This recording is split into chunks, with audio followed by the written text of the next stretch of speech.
Okay.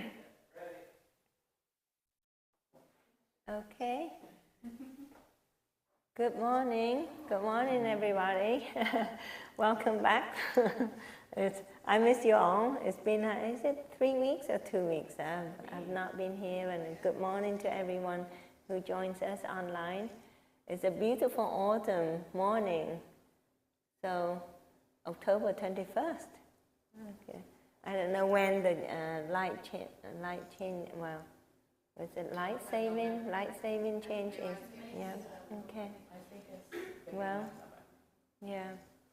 Well, it's good to be back, and I've been practicing mindfulness meditation myself, even though I have not been at the center, and also I've been, talking to my patients a lot about elimination diet, as part of their treatment plan, and a lot of my patients would say, that's so hard, what am I going to eat, yeah, we're eliminating everything that I like. So I thought the topic today would, about mindful eating would be appropriate, and I hope anyone who's listening online would benefit from the talk. Again, just to recap about mindfulness meditation practice. It is a practice of having complete attention and awareness to your own body senses and your surrounding in the present moment. So, but it takes a lot of practice to be good at it. And it takes a lot of years to be really, really good at everything that you do. So, I think of myself, I don't have mindful eating completely yet. I have made good choices, yet when I eat, I'm not mindful. A lot of the time, I eat in the rush, trying to eat and get out of the door in the morning. And then in the evening, I would be eating and working at the same time. Eating and signing off notes or listening to the webinar as I eat. So then, thinking about that, I really don't focus on the eating. I don't have the complete awareness and attention on my eating. And that can be dangerous for the health, though, So, mindful eating or intuitive eating, is there a difference between the two? Yes? So, what is, if... For me, For me, I feel that intuitive, when you are eating mindfully, you're really enjoying each step of the process of eating, from peeling the orange, for example, and touching it, sensing it in your hands, and then taking it to your mouth and chewing it, and the scent and all that. Eating mindfully, for me, is a whole sensory experience. But eating intuitively is not only making the good choices, but being aware of the things that are good for your body and what is not that good. I don't know if it makes sense. Yeah. That's how I kind of see it, and that's how I do it, and I always put the example of rice. With my lupus and all that, I did the elimination diet back in 2017, and it was hard. It was awfully hard. When I was going now a couple of weeks ago through my cycle of antibiotics, it was hard also because I have to give up stuff that I use daily. Let's just say it like that. For example, cinnamon. Yeah. Something like cinnamon. And it's been hard because I'm there using that all day, every day for I don't even know how many years now. And all of a sudden I have to be more aware. I have to bring more awareness into what I'm doing when I'm in the kitchen and keep that in mind that I cannot be adding cinnamon to everything because I know it causes me like reactions and all that in my stomach and my gut. And it's been a challenge, but I'm there. And I don't eat, for example, if I see there's like, a bunch of stuff in a cinnamon roll. I don't just, and fruits, blueberries and a cinnamon roll, for example. I will go straight. It's something that my body just goes straight there to pick up the blueberries and not the other thing. Because I know the effects on that in my body. I know the flares it causes. I know the discomfort, the pain, and I don't want to be like that, If I'm mindful about it, if I become aware of the way I eat, knowing which type of food causes me certain type of reactions, then why not try it and why not do it if it's going to help me and make me feel better? So they're like two different things right there for me, for sure. Yes. Yeah. So, well, I come across the term intuitive eating just today and yesterday when I was researching the topic. So to me, I have to research more, listening more to see, but in my mind, it's the same. For me, at least. I feel like mindful eating and intuitive eating is the same, or there is a gray zone between the two. And apparently there are a lot of studies that have been done on intuitive eating. And in our society, people are, thinking about all sorts of problems regarding to eating, if you think about it. Everybody is afraid of weight gain. It's like everybody, men, women, if they gain some pounds, they worry, they get anxious. Why? Some of my patients say, I'm trying really hard, I'm really being mindful about my food, but I don't understand why I'm just gaining weight. So we eat because we need to eat, right, to maintain life. And most of us eat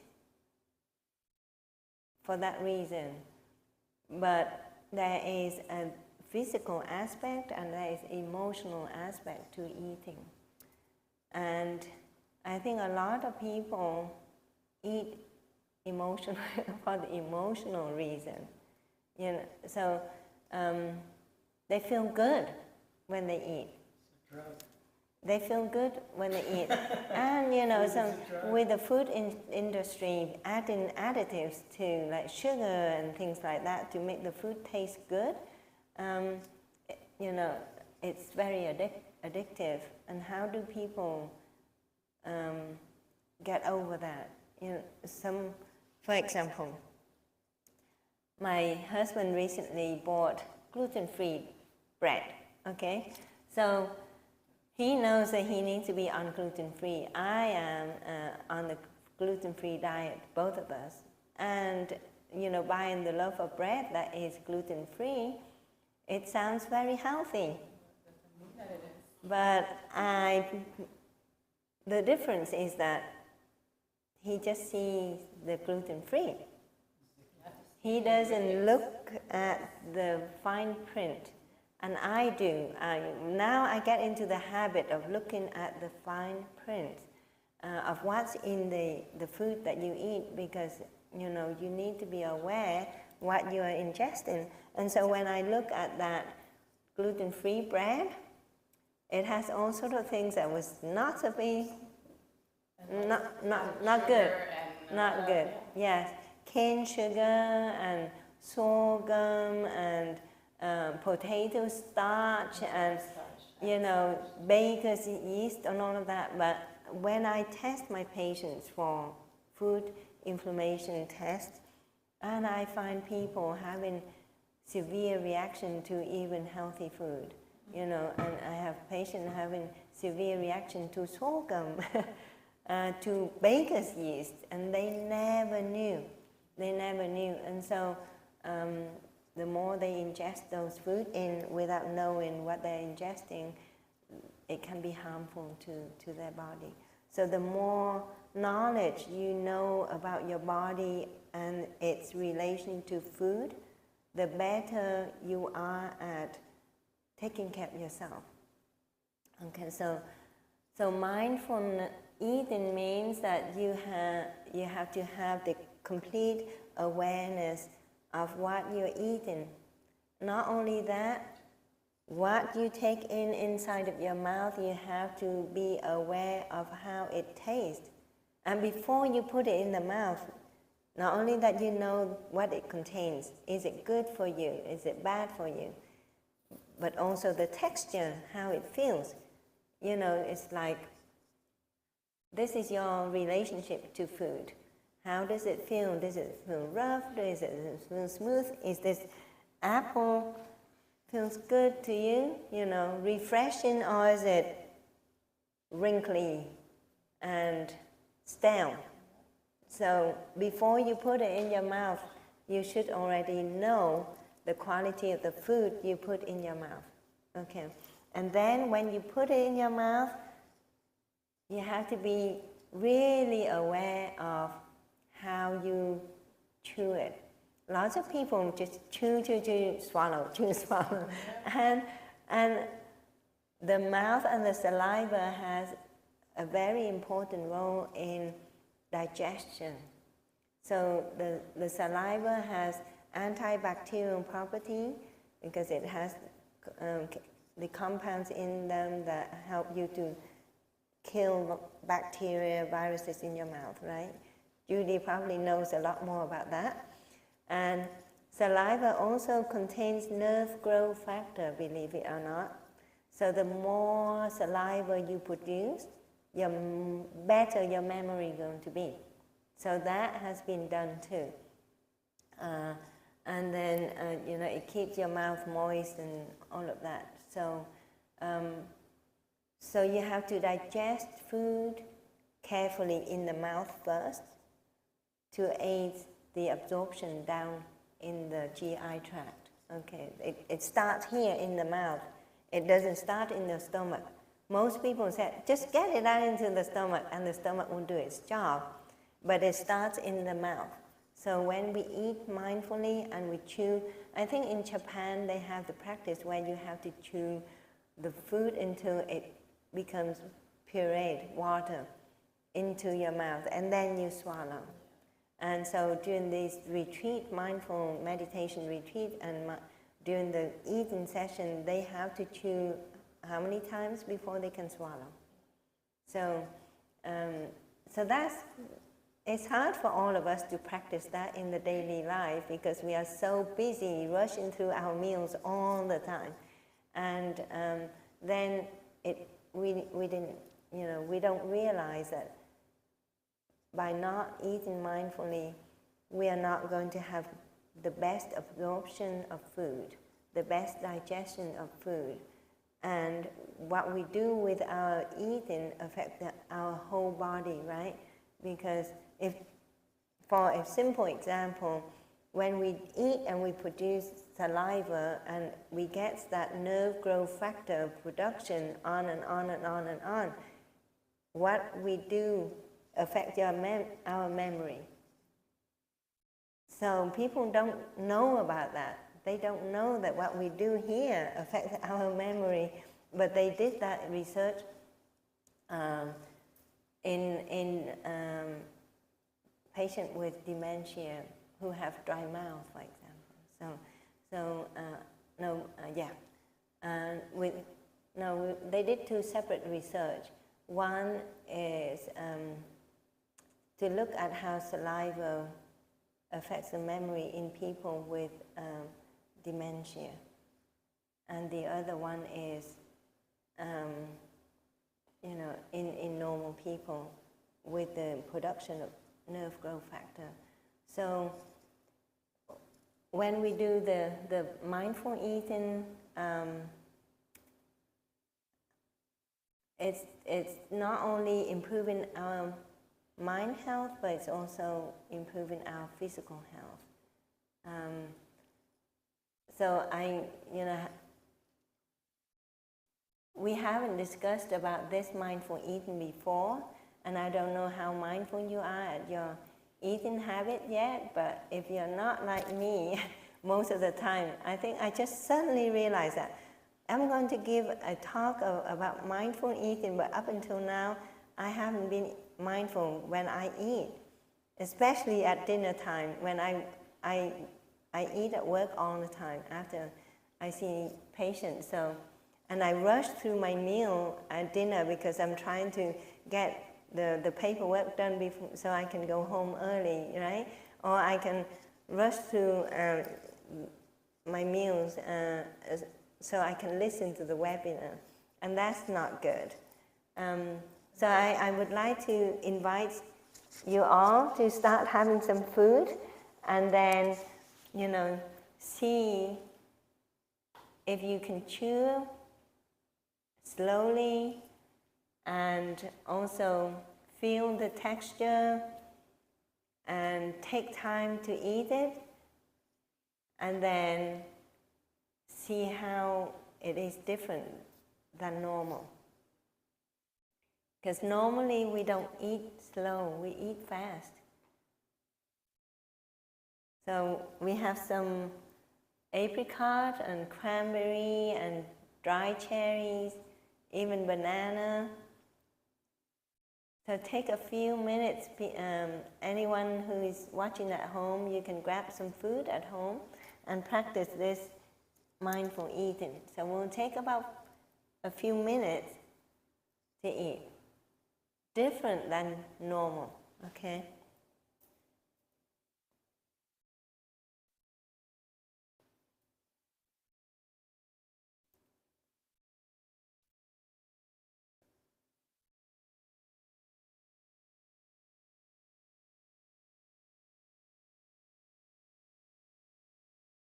And don't forget your deep breathing too.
So that was almost 3 minutes.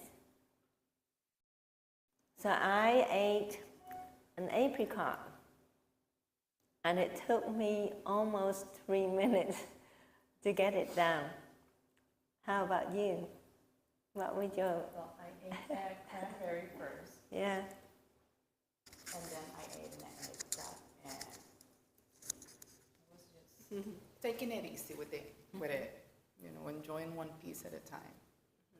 I have that thing that I like to enjoy and savor always the food that I put in my mouth. Yeah. Before I used to do it, and when I started learning about mindful eating and all the food sensitivities that I was going through and the effects of that in my physical body, I began to practice and be more aware of everything that I put, not only in my mouth and my body as well, and all that stuff. Yeah, and it's always a new sensory experience for sure. Yeah.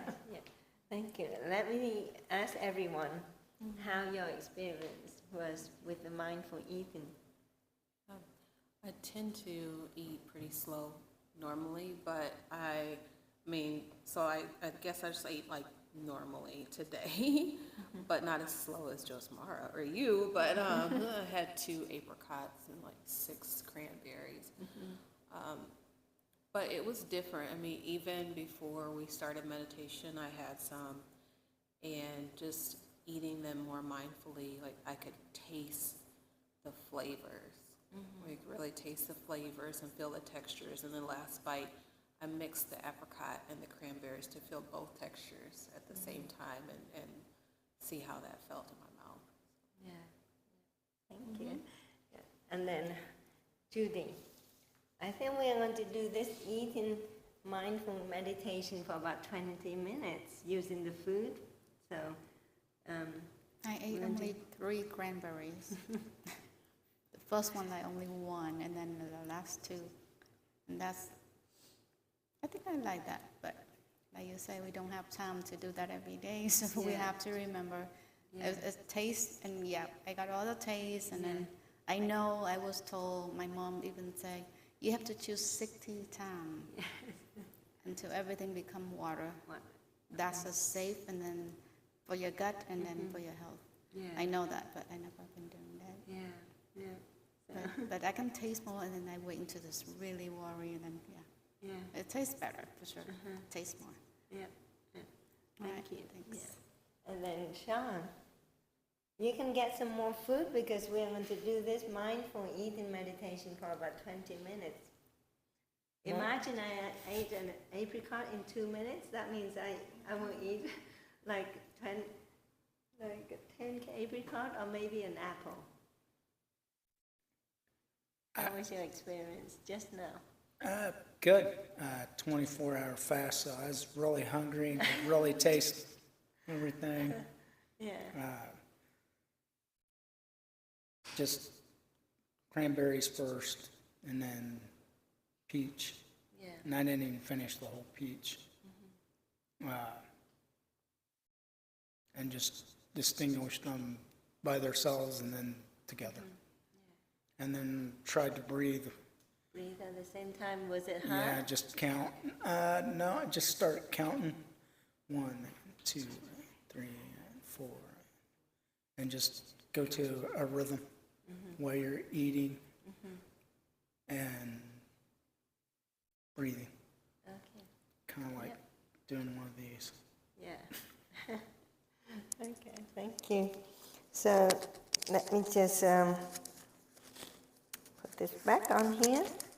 And I'm going to read just a few, before we start, I'm going to read out just a few things about intuitive eating benefit that I got from listening to the lecture this morning. So this is what was concluded using data from over 29 studies. These are the intuitive eater characteristics. So when you eat intuitively, your BMI goes down. Okay? So people try to lose weight thinking that they have to be going on a diet and to reduce calorie. They don't have to. If they eat intuitively, their BMI goes down, okay? And then they have less of the thin idealization. Okay, so they don't get attached to the thought of being thin anymore. It is ideal to be thin. So they have less of that thin idealization. They start to have more awareness in increasing their variety of food. Okay? And then they have increased body appreciation. They have increased trust, increased joy in eating, increased body cue awareness, and increased interoceptive awareness, increased self-esteem, increased well-being, reduction in triglycerides, increase in HDL, good markers for heart health, right? Decreased disordered eating, increased proactive coping, and increased optimism. Who wouldn't want to have all of that? All right. So if we practice intuitive eating and mindfulness eating, we're going to get all of those benefits. Okay, so let's start our practice. Now, you know, the other things that stop us from having mindful eating is talking during eating. When you talk, you lose the attention on your food and your eating function. So this is why, you know, at the retreat or at the temple, usually during lunchtime, it's like eating in silence. So in silence. So let's practice our eating in silence in the next 20 minutes and then see, you know, what your experience is with this practice. So I'm going to offer some more food. If someone wants to have more food, apple or cranberry or apricot, cherry. Yeah, those cherries. Yeah, they're different. They look the same, but they're actually different. Would you like some more? Yeah, you have to. Yes, you have. I'll go and get some more. That's it? Apple? You're good? Yeah, you have enough? Okay. All right. So I'm going to... and don't forget to take deep breath in and out. Because we have to breathe too, right? And be aware of your breath. So you can close your eyes or open your eyes, that's okay.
20 minutes eating meditation.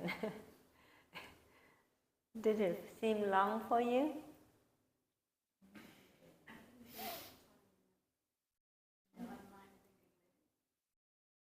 15 or 10, yeah.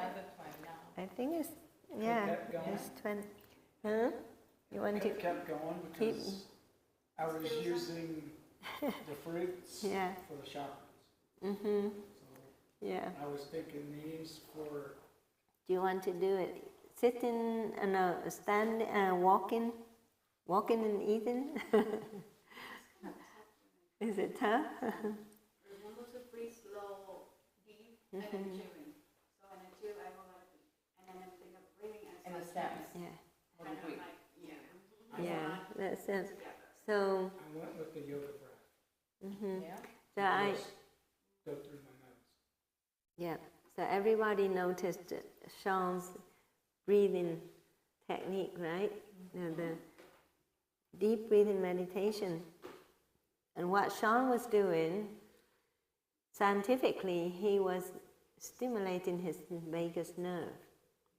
Now, the vagus nerve is the nerve that brings about a lot of healing. So if you think about the chronic stress that is induced due to the heightened sympathetic nervous stimulation, the parasympathetic nervous system is the other half of the autonomic system that calms it down. So with the chronic stress, you're going to have a lot of illnesses. So in order to calm down the illnesses, you have to rely on the parasympathetic nervous system to help you.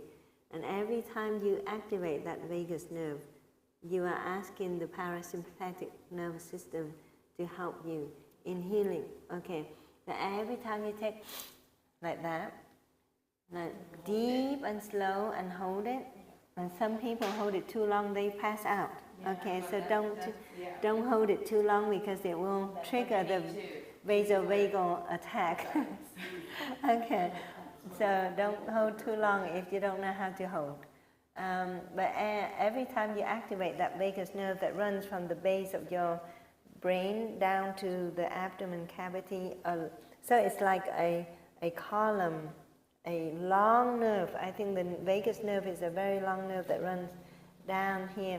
And along that nerve you have branches.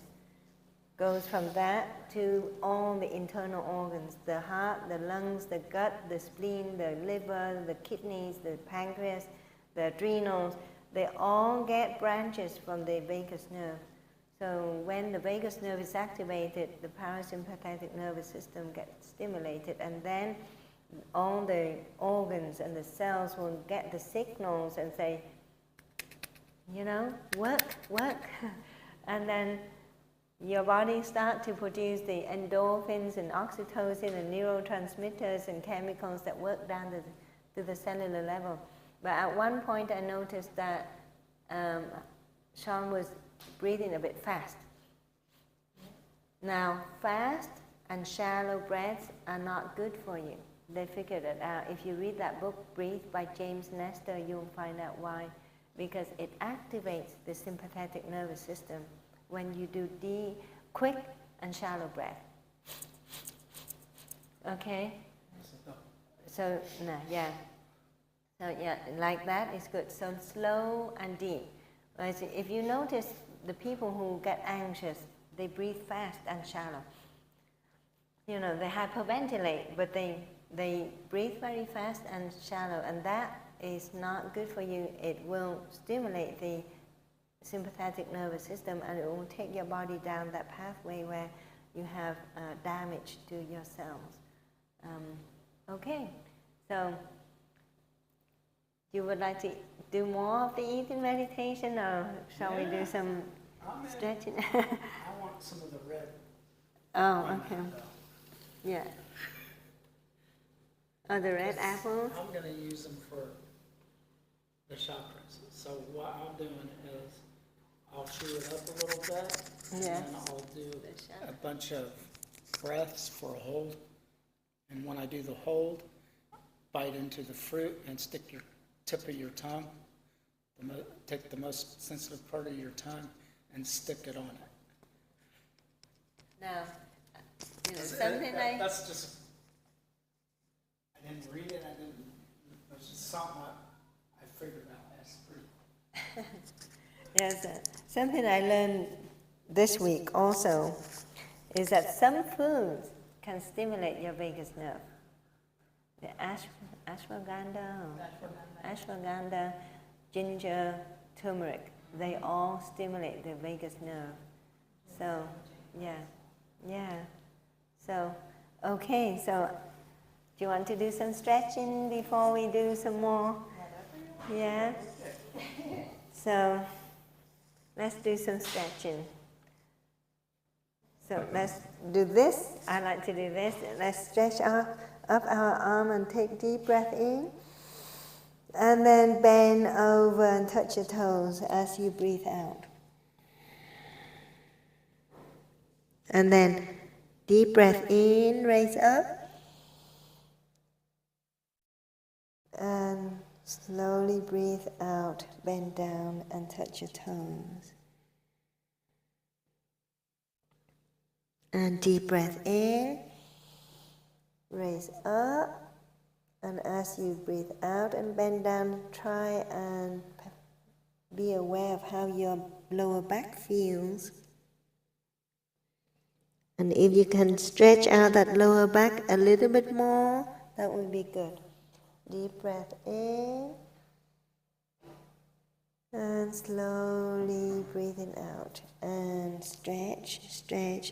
Try and touch the bottom of your feet if you can. That means that you are stretching your lower back a bit more than before. Deep breath in. And slowly breathing out. And okay. Now we want to stretch out our upper half, so bring your arm over and stretch with this palm of the hand. Stretch out the arm and shoulder. Deep breath in and out. Okay, and do the other side. Deep breath in and breathing out. And we'll do 2 more times like that for each arm. Deep breath in. Stretch out your shoulders and arms and then breathe out. And deep breath in and out. And one last time for each side. Deep breath in and out. And the other side. Deep breath in and out. Now let's do some twisting. So I like to cross my leg to help me with the twist. So cross one leg over the other side. And then again, so arms up, deep breath in. And then you twist and you push your elbow, the opposite elbow, to the knee like that. And put the other hand down on the floor like that. Okay, like that. Okay, that's good, Sean. And then breathe out. So do it again. So deep breath in, twist and breathe out, and push. And deep breath in, and out, and relax. Turn to the front. Okay, one more twist on the right side. Arms up, deep breath in, and breathe out as you turn and push your leg. Now deep breath in, and turn to the front, breathe out. Okay, and do the other side. Okay, deep breath in, arms up, breathe out, twist. Push. And deep breath in, and breathe out and turn to the front. Okay, one more. Deep breath in, and breathe out, twist, and push your leg and lower back, Deep breath in and out. Turn to the front. One more time. Deep breath in and breathe out. Twist. Push. Deep breath in and out. Turn to the front. Okay. How does that feel? So, we'll stand up a little bit. Okay, we do some swinging. Okay. I like this swing. You're gonna have to come check out our hot yoga place. Yes. It's pretty cool. Yeah. And this is good, right? Gets the circulation moving, and you can do it as fast as you can, if you want to. Okay. These are easy movement, right? That most people can do. Okay. And then let's shake out our body like this. You know, like this. When you do this, it helps your lymphatic system. Yeah, so just move up and down, like this, just jump up and down. Just shake your body, and that will get your yes, the energy. You wake up, you don't feel sleepy, and your lymphatic system is going to work, you know. So listen. So bouncing. Okay. So so we have about 20 minutes left. Maybe we'll do, Sean, you would like to do some more eating meditation, and then we'll do some sharing experience? Sure. Yeah? So, more eating. Okay, more eating. And then we'll have some experience sharing to see what your experience is. Okay? And we've got 10 minutes to do this. No. Oh, thank you. Okay. I just brought those in case anybody Thank wants you. some bananas. Yeah. Yep. Violet. Cherries.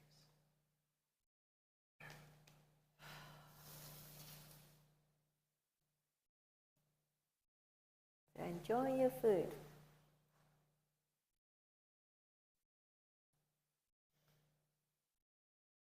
So we're practicing developing the relationship to food.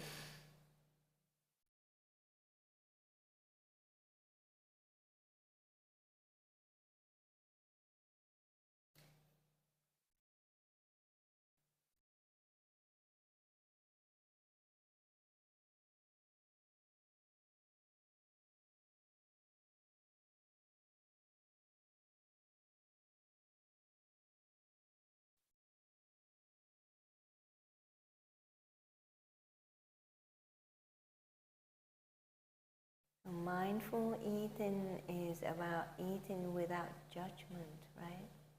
Mindfulness is a non-judgmental practice. And we often hear people say, I hate this food, I like that food. A lot of emotion attached to food.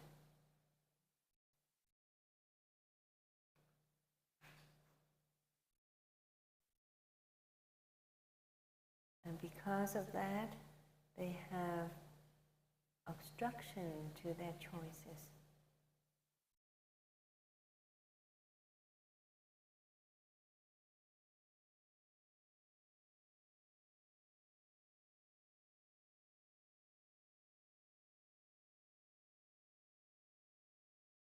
A lot of food is good and healthy for our body.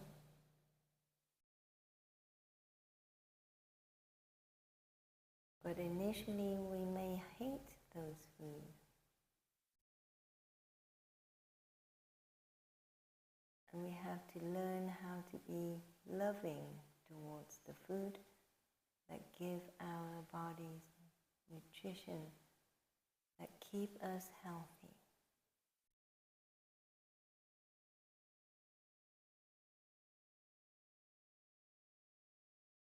We may even practice gratitude when we eat.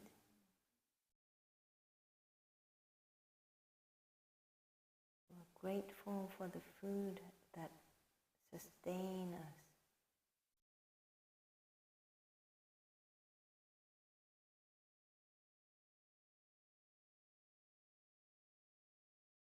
So as we eat, not only we appreciate the taste in our mind, we are also grateful.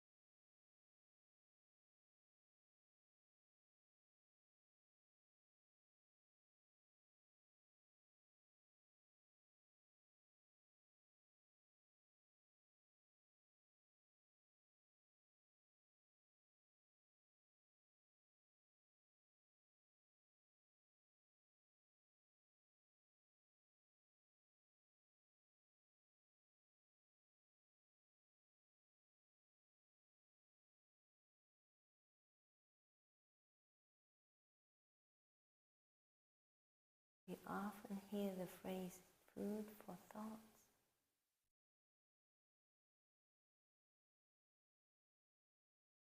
There is a great relationship between food and our thoughts.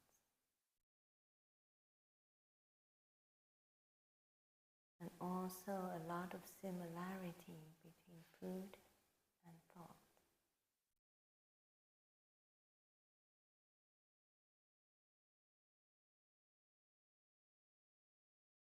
We have negative thoughts and positive thoughts. Same with food. We have bad food and good food.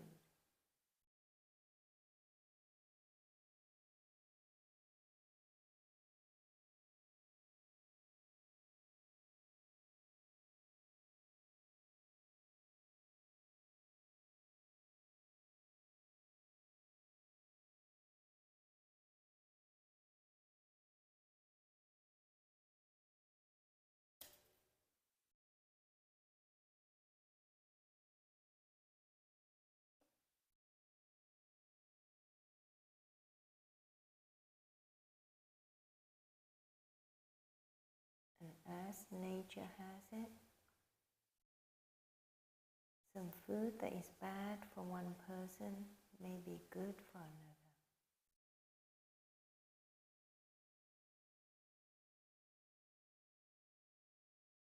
And so every one of us have to be mindful in our choices.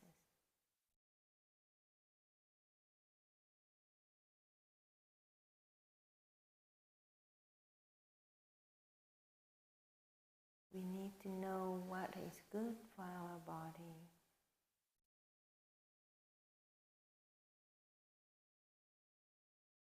And that is what intuitive eating is about.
Okay, so that is the end of our practice today. Time seems to fly by quite fast here today, so for some reason, to me anyway. So I'm going to pass the microphone around and let's hear some sharing of experience. I start with, Sean is still eating. Let me start with Judy. So the second round, I try to, each chew is my 1 count.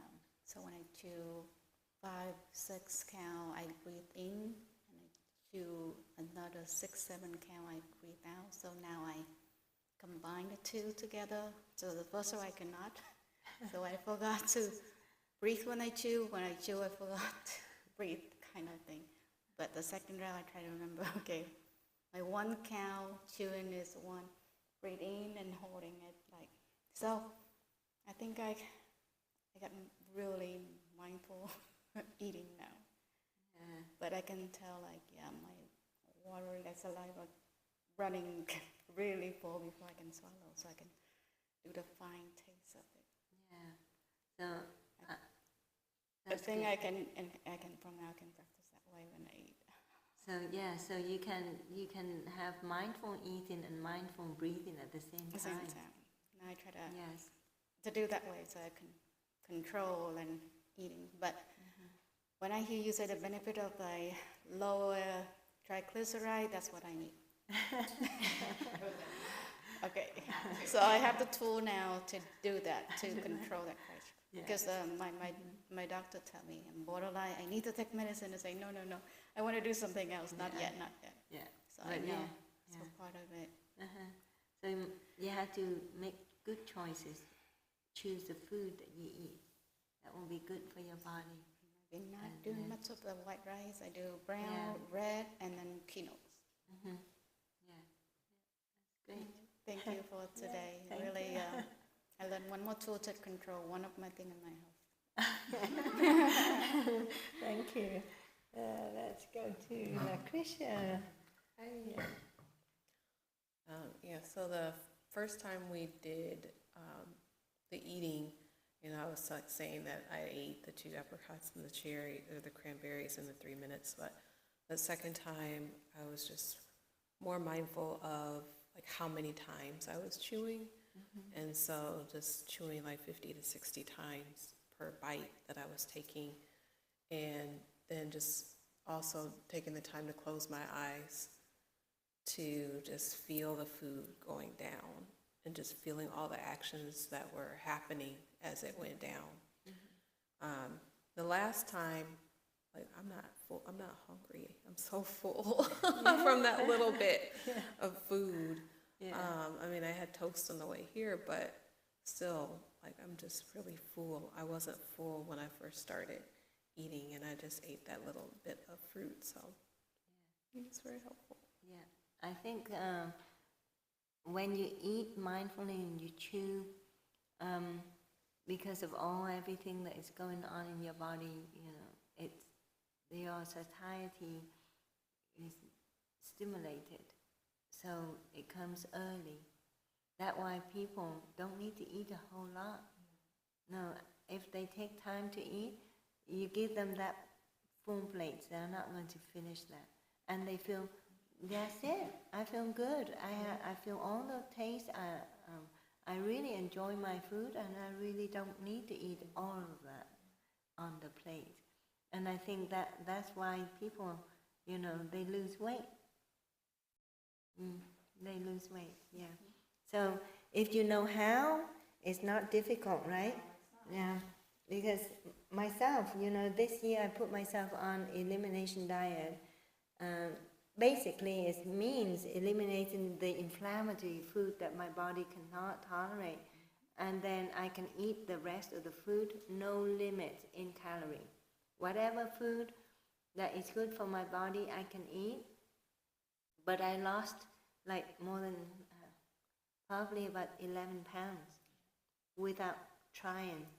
And recently I have a patient too, for years, I kept asking her to change her diet, be on the anti-inflammatory diet, eliminate these foods that make your body inflamed.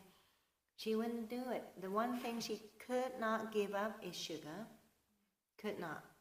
And then in the last 2 months or so since she started the elimination diet, she got the book and she said, oh, I actually kicked the sugar habit.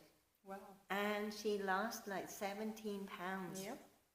That's the story And of she my was life. so happy, and she has more energy and That's the story of my life. Yeah. When I went through the elimination diet back in 2017, and we decided to cut sugar and all that stuff, and I started with my coffee. It was very hard, but I enjoy very much my black unsugary coffee in the mornings. So it was hard, but once you start doing it, and once you start being more mindful and conscious of what you eat and the effects of that in your body, you definitely learn to make better choices, and they just kind of flow naturally. You don't even have to be, like, oh, we're gonna go eat in that place, and maybe they don't have anything that I can eat or whatever, and it's really not like that. yeah.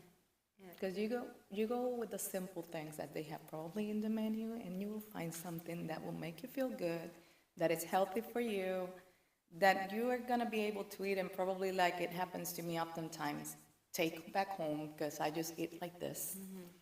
And at the beginning, I was concerned. It was like, I'm not gaining weight, I'm losing more weight, I'm eating like a little bird, I don't even know what's going on. But I started noticing how I was feeling, and how my body was changing, and my symptoms and my flares even were less. So I will be sticking with this for the rest of my life. Yeah. And I'm so sorry for the people that hear and the patients that you recommend to try to put aside those food that are poisonous to us, period, because they're not doing anything good to us. Yeah. I mean, I'm grateful for the opportunity to be in contact with people every day. I mean, from morning till 7:30 till 5:30, I talk to people constantly, one after another, hundreds, right? So I'm grateful to have that opportunity to be in contact with a variety of people, to see their emotion with food whenever I talk about food. Yes. And some people have really strong emotion to food. Yes. Like, I have a patient who's type O, and I said, coffee and tea are not good for type O people. And she was, very strong emotion. What am I going to do? I love coffee. I cried when I read that one of my severe reactions was cocoa. I cry, and I'm not gonna lie, I cried. Jean-Paul can tell you. I literally cried. I was like, what am I gonna do now? I love chocolate. And so it's hard. when they feel upset like that, I feel like, oh my God, what did I do? Yeah. But people can have very strong emotion to food, and that can be harmful. Yes. Because they're very stressed when it comes to food. When they can't do this, when they can't do that, when they have to do this, when they have to do that. So having a non-judgmental attitude, awareness to your eating is good. I used to have a very strong emotion to durian fruit. If you know what durian fruit is, it has terrible smell. Terrible smell. And for years, I would say, no, I don't want it. I don't want to come near it. I don't even want to put it in my mouth. Just because of the smell. And then recently, I said, my mom loves this fruit. Let me see why. And she doesn't eat healthy, right? So she eats very little. But why is it that, even though she has illness, it's not severe though, but every chance my mom got to eat this fruit, she would get it. And I said, there must be something in it. And the durian fruit, if you know what it is, it's protected in the very thick skin, thick spiky skin, right? And we know that the plants, they have their own mechanism to protect themselves. And I think, this fruit has some mechanism to protect the plants, to preserve their lineage, right? So the seed in it is protected, and I think there's a purpose for that fruit to have that smell, so that it deters enemies. Yep. So they are not going to be destroyed or eaten. And I thought, okay, there's something good in it. And so I picked up the courage to try it. and then I tried it. And then I noticed that, I do feel somewhat different. So there's some nutrients in that fruit. Yeah. I feel different now. So now I said, okay, I'm going to eat it for my health's sake. Of course, yes. Yeah, but okay. Now, Sean, how was your experience? I thought it was pretty neat because you could actually take like the fruits and use them to help, like if you're having problems opening chakras and whatnot, you could use the colors of your fruits and do a meditation that way. Yeah, So yeah, that was pretty fun. yeah, Noticing the different textures, flavors, mushy. mushy bananas, right? Yeah. Mushy bananas. And then, but yeah, that was interesting to do. Yeah, that's good. I'm glad we. Because they say, like, if you are having problems, like, opening chakras, a way to do it is wearing that color or eating food with the color. So, To open your That chakra. raises the vibration. raise your vibrations. Specifically food. Yeah. So, yeah, that was the first time I tried that. So, Okay. I have to practice it some more this week. So mindful I eating. like right? it. Yeah. All right. Well, thank you very much for coming to the center today to practice together. And I wish you all have a good, wonderful weekend, peaceful weekend, and go out there and enjoy the colors. Look at the colors. It's so beautiful now in Brown County. And I'll say bye-bye to everyone who is watching online on YouTube, and wishing you a great week ahead. Yeah. Namaste.